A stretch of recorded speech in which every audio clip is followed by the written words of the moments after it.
दोस्तों, हम पिछले दिनों जब क्लास 7 के वीडियो डाले थे तो उस वीडियो के माध्यम से आप लोगों को पूर्णांक के बारे में बताए थे। चैप्टर 1.1 को बताए थे क्लास 7 के। लेकिन हमारे कुछ भाइयों का कहना था कि इसका बेसिक से बताइए, तो बेसिक से लिए हम कुछ सोचे फार्मूला हम बता देते हैं। तो फार्मूले को हम तैयार किए हैं। जैसे पहला नंबर का फार्मूला आता है प्राकृतिक संख्या। तो प्राकृतिक संख्याएं इंग्लिश में कहते हैं नेचुरल नंबर। प्राकृतिक संख्या परिभाषा आता है, तो परिभाषा आप सभी को पता होगा कि हम जब कोई भी सामान को काउंट कर लेते हैं, जैसे हमारे हाथ में एक पेन है तो इसको काउंट करेंगे कि एक है, ये दूसरा है तो दो है। तो जब भी काउंटिंग स्टार्ट करते हैं तो वो एक से स्टार्ट होता है और काउंटिंग की संख्या हम अनंत तक गिन सकते हैं। इसलिए प्राकृतिक संख्या को, गिनती की सभी संख्याओं को प्राकृतिक संख्या कहते हैं। तो गिनती की सभी संख्या मतलब इसका उदाहरण आता है, और इसका उदाहरण आता है मतलब एक से, काहे कि हम लोग काउंटिंग करते हैं एक से। एक आपको नजदीक ला लेते हैं ताकि दिखाई पड़े। एक, दो, तीन, चार, डॉट डॉट डॉट, इसी तरह से हम लोग अनंत तक जा सकते हैं। हम 1 लाख, 10 लाख, कोई बच्चा आप कहेगा कि हम 5 लाख तक काउंटिंग कर सकते थे, यहाँ तक हो सकता है। इसे डैश से सूचित किया जाता है। तो इससे एक सवाल आता है, तो इसे एन से सूचित किया जाता है। एन के माध्यम से सूचित करते हैं। तो इसे एन से सूचित करते हैं, इसलिए एन बराबर क्या हो जाएगा? एन बराबर 1, 2, 3, 4, 5 डॉट डॉट डॉट, आगे इसी तरह से चलेगा तो अनंत तक। यहाँ पे ध्यान देना है कि डैश सब प्राकृतिक संख्या नहीं है। तो डैश आप यहाँ पे देखिएगा तो प्राकृतिक संख्या नहीं है। तो प्राकृतिक संख्या नहीं है तो कई सारे नहीं है, लेकिन कई बार बच्चे को कंफ्यूजन हो जाता है, तो वो जीरो प्राकृतिक संख्या नहीं है। तो यहाँ पे क्या इसका आंसर हो जाएगा? तो जीरो प्राकृतिक संख्या नहीं है। डैश प्रथम प्राकृतिक संख्या है। तो डैश आप प्रथम का बात हो रहा है तो प्रथम एक होता है, तो इसलिए हम यहाँ पे एक स्टार्ट करेंगे। कभी भी काउंटिंग स्टार्ट होता है तो एक से होता है, ना कि जीरो से, ना हाफ से। तो एक से हम स्टार्ट किए, तो 1, 2, 3, 4, 5 ये अनंत तक चलता है। सबसे बड़ी प्राकृतिक संख्या डैश है। तो अब जैसे कोई बच्चा काउंटिंग किया, वो 1000 तक काउंटिंग किया, उसके बाद रुक गया। कोई बच्चा आया 1000 के बाद वो दम लगा के 5000 तक बोल दिया। इसी तरह से आगे बढ़ सकता है, इसलिए लाख, 10 लाख, करोड़, 10 करोड़, इसी तरह से बढ़ेगा। तो इसका कोई अंत नहीं है, तो इसलिए इसको सबसे बड़ी संख्या प्राकृतिक संख्या को हम लोग अनंत लिखेंगे। तो अनंत, इसको इन्फिनिटी के साइन से भी दर्शाया जा सकता है। मैथ की जनरल भाषा में इसको इन्फिनिटी कहते हैं या अनंत कहते हैं। उसके बाद आता है पूर्ण संख्या है। पूर्ण संख्या होल नंबर। होल नंबर के बारे में जानते हैं। तो होल नंबर क्या है? यहाँ परिभाषा हम लिख दिए हैं कि जीरो सहित सभी प्राकृतिक संख्या को पूर्ण संख्या कहते हैं। लेकिन परिभाषा रटा दे तो हमारा पढ़ाने का आपसे फायदा क्या है?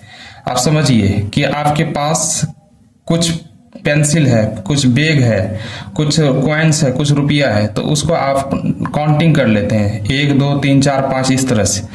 लेकिन आपके पास, जैसे आप मार्केट गए और मार्केट से आज कुछ खरीद के लाए, तो आप उसको काउंट कर सकते हैं। और मार्केट गया और ऐसे ही घूमने के लिए गया, घूम के चले आए, कुछ लिए नहीं, तो उसको क्या कहिएगा? जब आप कुछ खरीदे नहीं तो उसको हम लोग जीरो कहेंगे। कि हमारे पास, जैसे आपके पास पूछ लिया जाए कि अभी कितना रुपया है, तो आपके पॉकेट में अगर नहीं है कुछ रुपया, तो उसको भी मैथ के भाषा में कैसे बोला जाए? तो यही हमारे पूर्वज सोचे, और सोचने के बाद उसको बोला कि जीरो।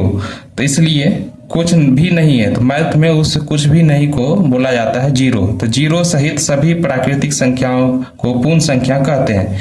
उदाहरण के लिए इसका उदाहरण हो जाएगा 0, 1, 2, 3 डॉट डॉट डॉट, इसी तरह से ये चलेगा इन्फिनिटी तक, मतलब अनंत तक। इसे होल नंबर को W के द्वारा सूचित किया जाता है।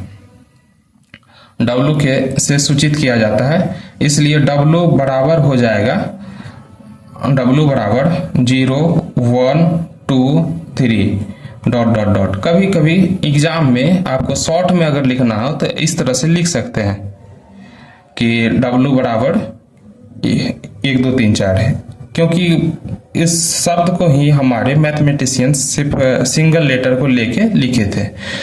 तो यहाँ पे आपको नजर आया होगा कि सभी प्राकृतिक संख्या के परिवार, मतलब 1 2 3 4 5, इसके सभी परिवार इसमें है 1 2 3 4 5, लेकिन इसके सभी परिवार इसमें नहीं है। मतलब प्राकृतिक सभी संख्या के परिवार पूर्ण संख्या में है, अपूर्ण संख्या के सभी परिवार प्राकृतिक संख्या में नहीं है, तो इसलिए इसको लिख सकते हैं। तो सभी प्राकृतिक संख्या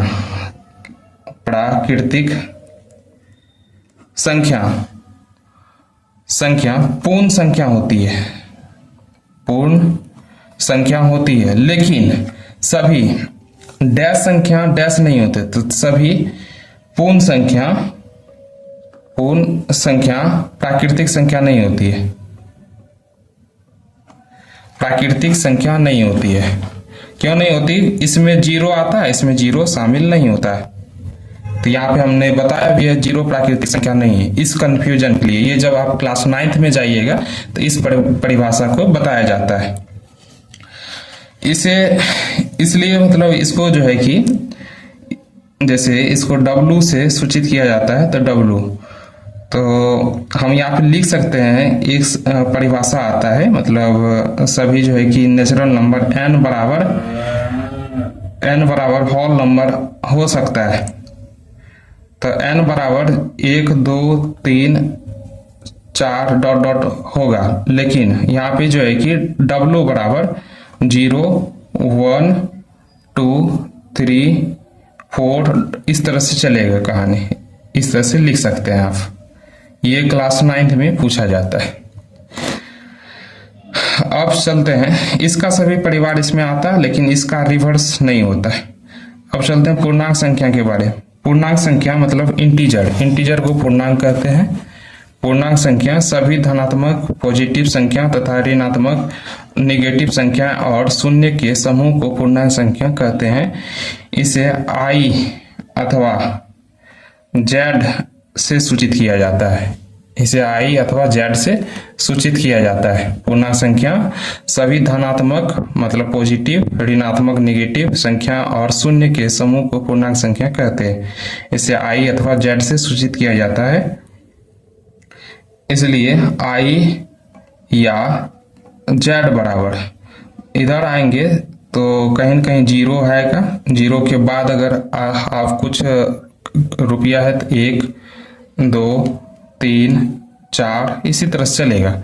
इधर आएंगे तो -1 -2 -3 -4 इस तरह से डॉट डॉट डॉट चलेगा। तो इस तरह से लिख सकते हैं। तो आप धनात्मक पूर्णांक को लिखना है, सिर्फ धनात्मक, तो धनात्मक पूर्णांक में 1 2 3 4 इस तरह से लिख सकते हैं। ऋणात्मक पूर्णांक में आपको लिखना है, तो ऋणात्मक पूर्णांक का क्या हो जाएगा परिभाषा, मतलब ऋणात्मक परिभाषा में संख्याएं आएगा -1 -2 -3 इस तरह से आगे बढ़ेगा। और शून्य तो एक जीरो खुद ही है, तो शून्य को शून्य ही लिखेंगे। अगर आपके पास कुछ नहीं है तो शून्य आएगा।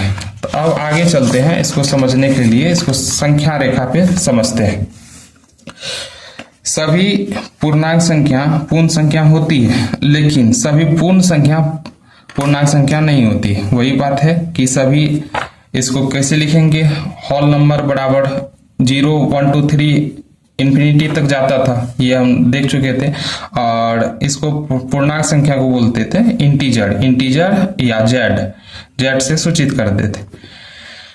तो इसमें आपका जो है कि होल नंबर पूर्ण संख्या का सभी सदस्य आ गया, लेकिन इसमें नेगेटिव वाला पार्ट नहीं है, तो इसलिए इसका बोला गया है कि सभी पूर्णांक संख्या पूर्ण संख्या होती है, लेकिन सभी पूर्ण संख्या पूर्णांक संख्या नहीं होती है। क्यों? क्योंकि इसमें नेगेटिव आता है, नेगेटिव नंबर को माइनस से सूचित करते हैं। तो -1 -2 -3 इस तरह से इसको अगर संख्या रेखा पे दर्शाएंगे तो संख्या रेखा पे इसको बीच में रहता है होल नंबर, उसके बाद होल नंबर से स्टार्ट होता है जीरो जीरो, उसके बाद इधर धनात्मक, दाईं और दाईं तरफ जाएंगे तो इधर धनात्मक मान आएगा, दाईं तरफ धनात्मक और बाईं तरफ ऋणात्मक। ये आपका जीरो है। आप जैसे कुछ रुपए है आपके पास, 100 200 300 रुपए 400, इसी तरह से बढ़ेगा तो ये धनात्मक में जाएगा, और इधर जीरो में जाएंगे तो ऋणात्मक में, -1 -2 -3 -4। जैसे आपको पता होगा कि 1 और 2 में से कौन बड़ा है, तो आपको जानकारी होगा कि 2 बड़ा है। उसी तरह से आपसे पूछ लिया जाए कि -2 और -1 में से कौन बड़ा होगा, तो -1 बड़ा होगा। बहुत बच्चे कंफ्यूज हो जाते हैं कि -2 बड़ा होगा, क्योंकि ये अगर संख्या रेखा के अनुसार देखना है, जो कि क्लास 7 में भी बताया गया है पूर्णांक के समझ, तो वहां पे जो है कि दाईं संख्या हमेशा बड़ी होती है बाईं संख्या से।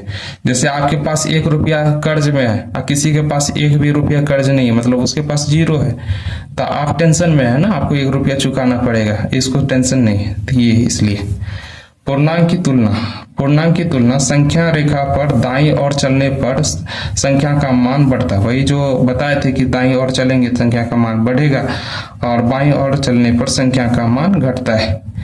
तो बाएं मान घटेगा, दाएं मान बढ़ेगा। इसका उदाहरण देखिए, जैसे 3 रुपया है और 3 रुपए और 2 रुपए में से क्या है, 3 और -2, 3 और -2, 3 है और -2 है। आपके पास 3 है और आपके दोस्त के पास -2 रुपया कर्ज में है, तो आप खर्च कर सकते हैं, लेकिन ये नहीं कर सकता, तो ये बड़ा संख्या है। -5 और -2, अब माइनस वाला में तुलना करेंगे तो -5 जो है कि छोटा होगा, -2 बड़ा होगा। क्यों? क्योंकि यहाँ पे संख्या रेखा देखिए, संख्या रेखा पे -5 और -2, दाईं ओर कौन है तो -2, तो दाईं ओर चलने पर मान बढ़ता है। इस परिभाषा से स्पष्ट होता है, मतलब आप ऑब्जर्वेशन से भी सीख सकते हैं, जान सकते हैं। तो इस पे कौन सा साइन आएगा, ये वाला इधर आएगा, ग्रेटर देन का, इसका -2 बड़ा होगा। किसी के पास 7 रुपए कर्ज में है और आपके पास 0 रुपया है, तो जो टेंशन में है, क्यों? क्योंकि इसके पास 7 रुपये कर्ज है, तो ये 0 बड़ा होगा। उसी तरह से -1 और 2, तो इसमें से बड़ा कौन होगा, तो जिसके पास 2 रुपया है तो वो बड़ा होगा। इस तरह से बना सकते हैं। तो आगे आप लोग के लिए हम कुछ प्रश्न रखे हैं। प्रश्न इस तरह से है और इसका जवाब देने की कोशिश कीजिएगा आप सभी। सॉरी, 1 मिनट, दिख तो रहा होगा, बस 1 सेकंड। हाँ, ये प्रश्न है, प्रश्न संख्या, निम्नलिखित पूर्णांकों की अगली यानी बाद वाली संख्या बताना। तो 8 के बाद क्या आएगा, तो 8 के बाद डैश आएगा तो 9। 11 के बाद क्या आएगा, तो 11 के बाद आपको 12 आएगा। 1 के बाद क्या आएगा, तो यहाँ 1 के बाद 2 आएगा, लेकिन माइनस जब लग गया तो -1 के बाद क्या आएगा, तो अगली संख्या में आप देखिएगा संख्या रेखा पे, तो जैसे 1 के बाद 2 आया, 3 के बाद 4 आया, तो -1 के बाद क्या आएगा, तो -1 के बाद मतलब दाईं ओर, ऑलवेज दाईं ओर अगली संख्या बोल रहा है ना, अगली बाद वाली संख्या लिखना है, तो इसमें -1 के बाद 0 आएगा। क्योंकि यहाँ पे अक्सर बच्चे -1 के बाद -2 लगा देते हैं और बच्चे के आम समझ कमजोर होता है इस कारण से, तो -1 के बाद 0 आएगा।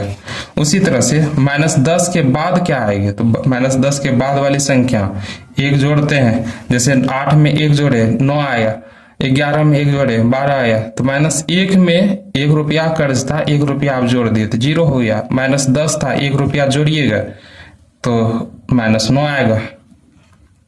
उम्मीद है यहाँ तक समझ है। अगर कहीं पे कोई परेशानी होगा तो कमेंट करके आप बता सकते हैं।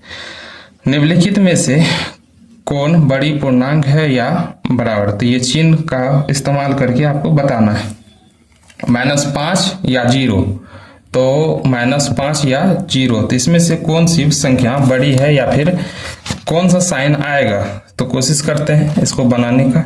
जैसे -5 है तो -5 और 0 में से देखना है कि कौन सी संख्या बड़ी है या कौन सा साइन आएगा। तो इसको सॉल्व करने के लिए -5 यहाँ पे लिखेंगे और यहाँ पे डब्बा बनाएंगे, इस तरह से 0 लिखेंगे। ये बेसिक सी बातें हैं, बच्चे अक्सर प्रैक्टिस कम करते हैं तो इसलिए कन्फ्यूजन हो सकता है। तो ये तो चिन्ह हमको देखना है। तो सबसे पहले देखना है कि ये कौन संख्या बड़ा है। तो 5 बड़ा है कि -5 बड़ा है कि 0 बड़ा है। तो आपके पास 5 रुपया कर्ज में है, इसके पास कुछ नहीं है तो 0 है, इसके पास टेंशन नहीं है। तो जिसके पास टेंशन नहीं वो बड़ा है। -19 और -25 में देखना है। तो -19 यहाँ लिख देंगे और -25। तो कर्ज लेने के बाद हमेशा उल्टा हो जाता है। तो यहाँ पे बड़ा का साइन इधर आएगा। यहाँ पे और सॉल्व करना पड़ेगा। 8 रुपया है, 16 रुपया में से 8 रुपया घट गया तो यहाँ पे भी 8 ही बचा। तो 16 में से 8 गया तो ये भी बराबर आएगा। तो ये साइन लगेगा यहाँ पे। यहाँ पे 4 रुपया आपके पास है, क्वेश्चन दिख नहीं रहा होगा। 4 रुपया आपके पास है, क्वेश्चन नंबर 4 में है। 4 रुपया आपके पास है और 9 रुपया आप कर्ज चुका रहे हैं। तो 4 में से था और 9 रुपया आप कर्ज लिए, तो आपके पास अभी भी 5 रुपया कर्ज बचा है। इसके पास 9 रुपया था, 4 रुपया चुका दिया तो इसके पास बचा कितना, 5 रुपया। अब बताइए कि दोनों में से बड़ा कौन है। तो ये वाला 5, -5 छोटा है। यहाँ पे 16 रुपया है, 9 रुपया है। तो 16 और 9 हो गया टोटल आपका 25 रुपया। क्वेश्चन नंबर 5 की ओर चलते हैं। आप वीडियो को पॉज करके आप खुद से सॉल्व करने का कोशिश भी कर सकते हैं। यहाँ पे 25 में से 1 रुपया घट गया तो 24 हो गया।